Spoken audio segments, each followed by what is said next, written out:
చేతిపై ఉన్న వేలికి దెబ్బెలా తాకిందో తెలియాలి అంటే ఈ వ్లాగ్ పూర్తిగా చూడండి. హలో అందరికీ నమస్తే. Welcome back my another vlog. చూడండి డ్రైనేజ్ దగ్గర ఎంత గడ్డి ఉందో, గడ్డి అంతా క్లీన్ చేస్తున్నాం. అంతలో ఒక చిన్న పాము అనేది మా కాళ్ళ దగ్గర నుంచి వెళ్ళిపోయింది. అండ్ ఇంకో డ్రైనేజ్ దగ్గరికి వచ్చేసినాం. చూడండి ఎంత నీట్‌గా ఉందో.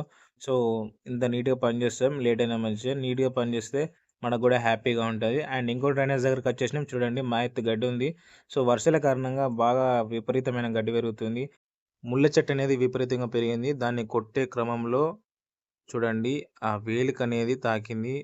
సో, అందుకే ఆ వేలుకు బ్లీడింగ్ అయితుంది. అండ్ చూడండి రేన్ జెట్టు అంటే మీకు ఐడియా ఉంటది. ఈ రేన్ జెట్ అనేది చాలా ముల్లులుంటాయి దీనికి. దీన్ని తీసేసుకోవాలి. ఎందుకంటే మనకు తాకితే బ్లడ్ వచ్చేస్తది. అండ్ చూడండి దాన్ని ఆ పార పట్టుకొని ఈయనకు ముల్లులు గుచ్చకుండా ఆ పారతోని అటు అనేసి పెట్టేసినాం.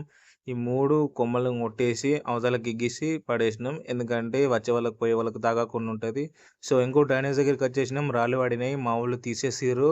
అండ్ చూడండి డ్రైనేజ్ గూడా బావుంది. అండ్ ఇంకా ఈ గడ్డి అనేది క్లీన్ జేయాలి. సో, అక్కడి దాకా ఉంది డ్రైనేజ్ మొత్తం. మర్చిపోయాము ఇవి మార్నింగ్ నుంచి చేసిన వర్క్స్ చూడండి ఎంత నీట్‌గా ఉన్నాయో. గడ్డి అనేది క్లీన్ చేసేసినాం. డ్రైనేజ్ గూడా ఎంత నీట్‌గా కనబడుతుందో. ఇది రెయిన్ జెట్ క్లిప్పు చూడండి. రెయిన్ జెట్ అనేది కొట్టి అవతల పడేసినాం. చూడండి ఎంత లోపలికని పడేసినాం. ఇప్పుడు చాలా బావుంది డ్రైనేజ్ అనేది గూడా. అండ్ ఇది ఫస్ట్‌లో మొదలుపెట్టిన పని చూడండి ఎంత నీట్‌గా చేసేసాము. అండ్ ఇలా ఉంటది పని. లేట్ అయినా మంచిదే. సో, ఇది అక్కడి నుంచి ఇక్కడి దాకా పెద్ద డ్రైనేజ్ అని చెప్పినా గదా! ఇది అదే. If you like the video please do like, share and subscribe. Thanks. నమస్తే.